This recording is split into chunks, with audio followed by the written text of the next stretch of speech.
British poetry and drama 14th century to 17th century और course code क्या है BEGC 104। बहुत डिमांडिंग है। आइए सबसे पहले इस वीडियो में हम क्या पाएंगे वो हम बताते हैं। इस वीडियो में हम डिस्कस करेंगे इस पेपर का सिलेबस क्या है, क्या क्या चीज़ें हैं इसमें, वो सारा ब्लॉक वाइज बता देंगे। और इस पेपर का क्वेश्चन पैटर्न क्या होता है, किस तरह से क्वेश्चन कितने मार्क्स का कितने लिमिट में आते हैं। तीसरा बात हम डिस्कस करेंगे चैप्टर वाइज क्वेश्चन, किस चैप्टर से क्या क्या क्वेश्चन आता है। और सबसे ज़्यादा ज़रूरी जो आप जानना भी चाहते हैं, जो आपके लिए बहुत ज़्यादा हेल्पफुल हो रहा है, वो क्या है, most important question for your coming exam. आपकी जो एग्जाम आ रही है उसके लिए सबसे इंपॉर्टेंट क्वेश्चन क्या है वो मैंने सेलेक्ट करके रखा है, जो मैं बताऊंगा। और इतना ही नहीं, सबसे बड़ी बात क्या होगी, how to write the answers. उन क्वेश्चंस का आंसर कैसे लिखना है, कितने वर्ड्स में लिखना है, क्या लिखना है क्या नहीं लिखना है, ये तमाम बातें डिस्कस करेंगे। हेलो छात्रों, मैं हूं आपका Sunil sir, an ultimate guide for your literary career. तो छात्रों चलते हैं, इसका सिलेबस देख लेते हैं। इस पेपर में क्या क्या सिलेबस है बस 1 मिनट में। देखिए 4 ब्लॉक्स रहेंगे इसमें टोटल, और 4 ब्लॉक में ब्लॉक 1 जो होगा वो क्या है, the wife of Bath's prologue, Chaucer का है। ये सबसे पुराना पोएम है और इस पोएम से RTC आता है। थोड़ा सा डिफिकल्ट होता है लेकिन किया जा सकता है। दूसरा आपका क्या है, एमोरिटी सोनेट्स है। 3 तो एमोरिटी सोनेट्स है, वो है क्या 57, 67 और 75, जिसमें 75 बहुत ज़्यादा इंपॉर्टेंट होता है और यह है स्पेंसर का, एडमंड स्पेंसर का। ब्लॉक 2 में देखते हैं, ब्लॉक 2 में क्या है, शेक्सपियर सोनेट्स है 3 तो, 18, 55 एंड 65। उसके बाद सेकंड पोएम आ जाता है आपका the sun rising, John Donne का है, मेटाफिजिकल पोएम।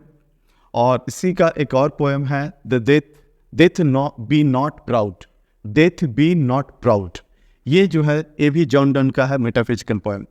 तो ये ब्लॉक 2 हो गया। ब्लॉक 3 में आपका डॉक्टर फॉस्टस क्रिस्टोफर मार्लोव का लिखा हुआ, और ब्लॉक 4 में मैकबेथ विलियम शेक्सपियर। चलो छात्रों देख लेते हैं इसका क्वेश्चन पैटर्न क्या है इस पेपर में। इस पेपर में जो क्वेश्चन पैटर्न है वो 3 सेक्शंस में आएगा। टोटल 3 सेक्शंस रहेंगे। सेक्शन ए जो होगा वो आपका RTC, रेफरेंस टू कॉन्टेक्स्ट होगा। देखिए इसमें होता क्या है, ये क्वेश्चन जो रेफरेंस टू कॉन्टेक्स्ट है 5 मार्क्स का क्वेश्चन होगा। 4 क्वेश्चन आपको करना होगा, अटेम्प्ट करना होगा आउट ऑफ 5 और 6, कभी कभी 5 और कभी कभी 6। ज़्यादा टाइम 6 क्वेश्चंस रहते हैं जिसमें 4 क्वेश्चन करना होता है, लेकिन कई एग्जाम्स में मैंने देखा कि 5 क्वेश्चन ही रहते हैं। टोटल 4 × 20, टोटल ये 20 नंबर का सेक्शन होगा। और ये 20 नंबर पाने के लिए बहुत आसान तरीका है। देखिए पहले क्वेश्चन को समझिए। आपको 4 लाइन एक्सप्लेन करने के लिए दिया जाता है विथ रेफरेंस टू कॉन्टेक्स्ट, ठीक है। और ये जो क्वेश्चन है 4 लाइन जो आते हैं ये मेनली पोएम से आते हैं। 1-2 बार जो है क्या है, प्ले से भी ये लाइंस दे दिया गया है, तो उसका टेंशन मत लीजिए, ऑप्शन रहता है उसको छोड़ देना है। आप अगर कर सकते हो तो प्ले से करो, लेकिन मैं सजेस्ट करता हूं कि आप पोएम से ही करके जाओ, काफ़ी है। अगला देखें क्या है, आउट ऑफ 9 पोएम्स टोटल इस 4 ब्लॉक्स जो है, तो फर्स्ट और सेकंड ब्लॉक्स में पोएम दिए गए हैं, तो उसमें टोटल 9 पोएम्स आते हैं। 9 पोएम्स आर देयर। और उस 9 पोएम्स में से हम आपको 5 पोएम ही पढ़ने के लिए बोल रहे हैं, 4 आप छोड़ सकते हैं, ठीक है। 5 पोएम्स को बहुत अच्छे से पढ़ लो, बहुत ज़्यादा अच्छे से पढ़ लो, क्योंकि अच्छा से लिखना बहुत ज़रूरी होता है इग्नू एग्जाम्स में। आपका आंसर जितना अच्छे क्वालिटी का होगा उतना अच्छा मार्क्स मिलेगा। तो वो 5 पोएम जान लीजिए कौन कौन है। पहला आप पढ़ लो एमोरिटी सोनेट 75, इससे ज़्यादा लाइन आते हैं, ठीक है, इस पोएम को जरूर पढ़ लो। दूसरा जो है शेक्सपियर का 2 सोनेट पढ़ लो, सोनेट नंबर 18 और सोनेट नंबर 65। इसके बाद आप जॉन डन का 2 पोएम है, उसको जरूर पढ़ लीजिए। दोनों पोएम से लाइन आते हैं, पहला है द सन राइजिंग और दूसरा है डेथ बी नॉट प्राउड, ये पढ़ लीजिए। अब आते हैं, बात करते हैं कि ये जो क्वेश्चन आते हैं 4 लाइन को एक्सप्लेन करना RTC के साथ, इसका आंसर लिमिट रहता है 150 वर्ड्स का। 150 वर्ड में आपको लिखना है, जिसके लिए आपका राइटिंग का जो वर्ड होता है उसके आधार पे 1 से 1.5 पेज आपको एक आंसर को लिखने में लग सकता है। अगर 1 पेज लगता है तो आपको टोटल इस सेक्शन का आंसर करने में 4 पेज लगेंगे, और अगर आप बड़ा लिखते हैं तो 6 पेज भी लग सकता है। लेकिन ध्यान दीजिएगा, टोटल हमें 24 पेज ही लिखने के लिए दिया जाता है, तो उसी में हमको पूरा आंसर लिखना है, तो थोड़ा राइटिंग को अपना ठीक ठाक रखेंगे। लास्ट जो बहुत इंपॉर्टेंट है आपको जानना कि how to answer this question. इस क्वेश्चन का आंसर हम लोग कैसे लिखेंगे। तो देखिए आपको कितना वर्ड्स लिखना है, 150 वर्ड लिखना है। 150 वर्ड में देखिए इसको हम लोग 3 सेक्शन में बांट देते हैं, 50 50 50 का। तो पहला जो 50 वर्ड होगा उसमें आपको रेफरेंस टू कॉन्टेक्स्ट लिखना, मतलब वो जो 4 लाइन आया है ना, वो 4 लाइन किस पोएम से है, किस पोएट का है, और पोएम का कलेक्शन का नाम क्या है, ये सारी चीज़ों को किस कॉन्टेक्स्ट में ये बात है, लव के कॉन्टेक्स्ट में है, वॉर के कॉन्टेक्स्ट में है, या जो इस तरह का जो भी बात है वो सारी बातें आपको बताना है। तो रेफरेंस टू कॉन्टेक्स्ट को कवर करने में आपको 50 वर्ड लग सकता है, कुछ कम भी लग जाए तो कोई दिक्कत नहीं है, ठीक है। सेकंड जो 50 वर्ड होगा उसको आपको क्या करना है, उन 4 लाइन्स को एक्सप्लेन करने की कोशिश करनी है। जो कुछ भी आप उन 4 लाइन को पढ़ करके आपको समझ में आता है उसको आप लिख दीजिए। अगले 50 वर्ड, आपका 100 वर्ड कंप्लीट हो गया। अब बाकी आपके हाथ में है कि आपको 150 वर्ड कैसे कंप्लीट करना है। उसके लिए क्या करना है, वो जो पोएम, जिस पोएम से वो लाइन आया, उस पोएम का सेंट्रल आइडिया, उसका थीम लिख करके आप आराम से 150 वर्ड का जो लिमिट है उसको पूरा कर सकते हैं। तो इतना आसानी से इसका आंसर दिया जा सकता है। आरटीसी के सारे क्वेश्चन और उसका आंसर आपको वीडियो के लास्ट में स्क्रीन पे दिखाया जाएगा, जिसका स्क्रीनशॉट लेकर के आप जरूर पढ़ लेना, उससे जरूर आ जाएगा आपका आंसर। अब हम समझते हैं सेक्शन बी, ए कंप्लीट। अब सेक्शन बी में आता है आपको शॉर्ट नोट्स, और ये शॉर्ट नोट्स आते हैं एक क्वेश्चन कितने 10 मार्क्स के, जिस टोटल 2 क्वेश्चन करने होते हैं, 4 क्वेश्चन दिए होते हैं, 4 में से 2 करना है। तो 2 क्वेश्चन 10-10 नंबर का, तो 20 नंबर का क्वेश्चन हो गया टोटल। इसका आंसर लिमिट आपका होगा 200 वर्ड का, 200 वर्ड में इसका आंसर लिखना होता है। इसके लिए आपको 2 पेज एक क्वेश्चन में लग जाएगा, तो 2 क्वेश्चन करना तो 4 पेज लग जाएगा। अब देखते हैं जो सबसे ज़्यादा इंपॉर्टेंट चीज़ है कि कौन कौन क्वेश्चन इंपॉर्टेंट है, कौन कौन क्वेश्चन आएगा। तो हम ब्लॉक 4 से शुरू कर रहे हैं। ब्लॉक 4 से इसलिए क्योंकि ब्लॉक 4 से ज़्यादा क्वेश्चन आते हैं, ठीक है ना। तो जो ज़्यादा आता है उसी को मैंने पकड़ा है। तो डॉक्टर फॉस्टस जो आपका ब्लॉक 4 में है, डॉक्टर फॉस्टस से ये आपको शॉर्ट नोट तैयार कर लेना। पहला क्या, मार्लो एज अ ड्रामेटिस्ट।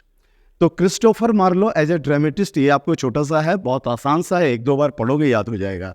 उसके बाद आयरोनी इन डॉक्टर फॉस्टस, ये जो प्ले है डॉक्टर फॉस्टस, इस प्ले में आयरोनी क्या है, व्यंग्य क्या है, वो लिखना है। उसके बाद तीसरा question, pride and arrogance in doctor Faustus. Doctor Faustus का कैरेक्टर तो आप जानते हो, कितना एरोगेंट आदमी था, कितना प्राइड था उसको अपने नॉलेज पे, तो उसके बारे में लिखना है। आप डॉक्टर फॉस्टस का कैरेक्टर को भी इसमें कवर कर सकते हैं। अगला क्या, एलेगरी इन डॉक्टर फॉस्टस, एक क्रिश्चियन ड्रामा है, इसमें क्रिश्चियनिटी का डिस्कस किया गया है, उसको लेकर के एलेगरी है, एलेगरी का जो स्टोरी है वो आपको बताना होगा इसमें। नेक्स्ट 5 नंबर क्वेश्चन इसमें motive in doctor Faustus. 6 number Elizabethan theatre, ये आप पढ़ लीजिएगा, इसी ब्लॉक में दिया हुआ है एलिजाबेथन थिएटर। और 7वां और लास्ट क्वेश्चन है रोल ऑफ प्रोलॉग। इसमें डॉक्टर फॉस्टस में प्रोलॉग का क्या रोल है ये पढ़ लीजिए। ये 7 क्वेश्चन कर लीजिए, इसमें से पक्का गारंटी लिख करके देख रहा हूँ, डंके की चोट पर एक क्वेश्चन पक्का आएगा, कहीं नहीं जाएगा। और तीसरे ब्लॉक को देखते हैं। तीसरा ब्लॉक मैकबेथ का है। मैकबेथ में मैंने टोटल 5 क्वेश्चन कवर किया, और ये 5 क्वेश्चन में से भी एक क्वेश्चन पक्का आएगा। और ये क्वेश्चन कौन कौन है देखिए, पहला द स्लीपिंग सीन ये लेडी मैकबेथ का जो है वो, और दूसरा आपका कैरेक्टर ऑफ लेडी मैकडफ लिखा हूँ मैं, ध्यान से देखिएगा, मैकबेथ नहीं है, मैकडफ है, ठीक है ना, जिसको जो है मैकबेथ मार देता है जब मैकडफ यहाँ इंग्लैंड चला गया होता है। तो मैं लेडी मैकडफ का कैरेक्टर जो है बहुत माइनर कैरेक्टर है, लेकिन इसको कर लीजिएगा, इस शॉर्ट नोट में आता है। और तीसरा जो है interaction between Macbeth and 3 witches, ठीक है, 3 चुड़ैल बहन जो होती है वो और मैकबेथ के बीच में जो बातचीत होता है उसका सारांश आपको लिखना है, ये नोट्स में आता है। और चौथा क्वेश्चन है रोल ऑफ विच, तो विच के क्या रोल होते हैं वो इंपॉर्टेंट है।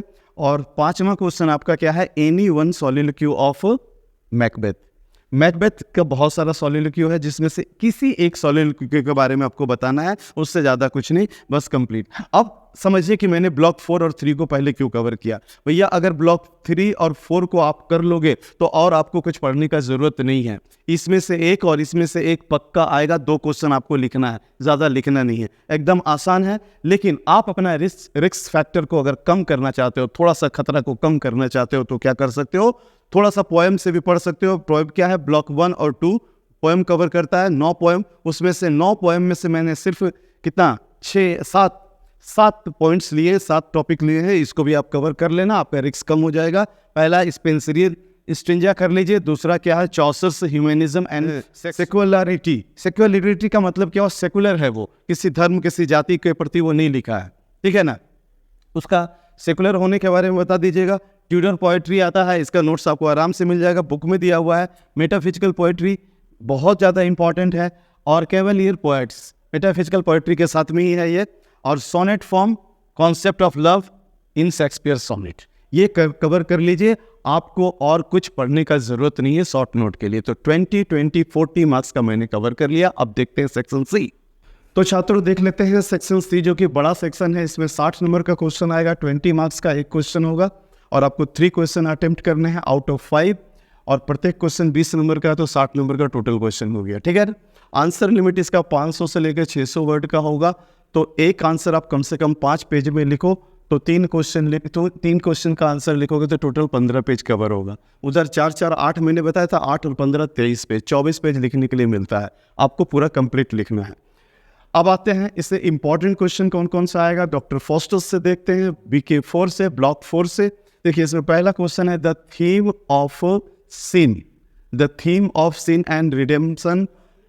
ये बहुत इंपॉर्टेंट क्वेश्चन है, इसका बार बार आता है। The ending scene, the ending of the play, इस प्ले में फॉस्टस प्ले में जो है क्या अंत में कैसे फॉस्टस हॉरर डर जाता है, वो जाना नहीं चाहता शैतान के पास, लेकिन जाना पड़ता है।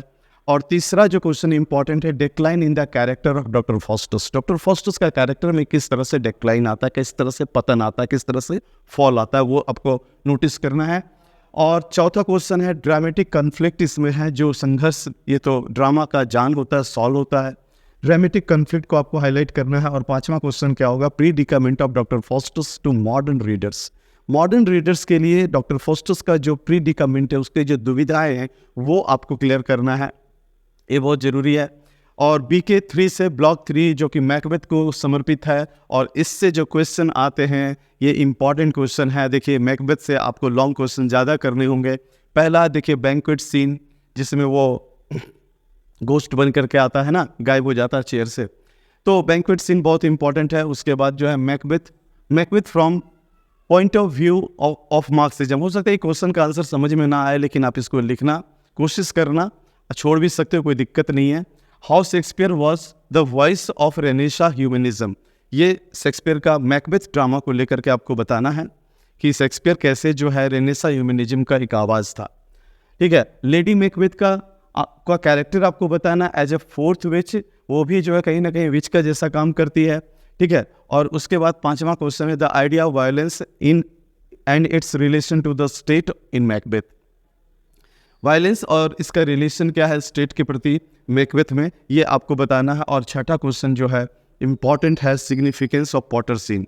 ठीक है, जब वो मर्डर होता है डंकन का, उस समय का ये क्वेश्चन है, सिग्निफिकेंस ऑफ पॉटर सीन। और सातवां क्वेश्चन जो इंपॉर्टेंट है, Macbeth is responsible for his on downfall. Macbeth का डाउनफॉल हुआ, उसके लिए वो खुद रिस्पॉन्सिबल है, कोई विचेस उसके लिए रिस्पॉन्सिबल नहीं है, कोई उसकी वाइफ उसके लिए रिस्पॉन्सिबल नहीं है, ये आपको बताना है। तो छात्रों ब्लॉक 1 और ब्लॉक 2 से भी देख लेते हैं क्या क्या इंपॉर्टेंट क्वेश्चन है 20 मार्क्स का। तो देखो ब्लॉक 1 और 2 जैसा पोएट्री है, इसमें पहला क्वेश्चन पढ़ लेना, क्रिटिकल एप्रिसिएशन ऑफ सोनेट 18, 55, 65। मैंने शेक्सपियर के तीनों सोनेट का आपको क्रिटिकल एप्रिसिएशन पढ़ लेना है एकदम आराम से। उसके बाद क्रिटिकल एप्रिसिएशन पढ़ना है 57 का स्पेंसर का, एक ही पढ़ लीजिए काफ़ी है, इसमें बाकी 2 छोड़ दीजिए आप। Structure of wife of Bath's prologue, wife of Bath's prologue जो है ये पोएम है, इसका स्ट्रक्चर कैसा है वो बताना है। Idea of love in Spenser's amoretti sonnets, amoretti sonnets में लव का क्या आइडिया। देखिए ये वाला क्वेश्चन और जो मैंने लास्ट में क्वेश्चन लिखा है, दोनों क्वेश्चन सेम, दोनों का आंसर लगभग सेम होगा, अलग अलग तरह से आता है, इसलिए मैंने 2 जगह लिख दिया।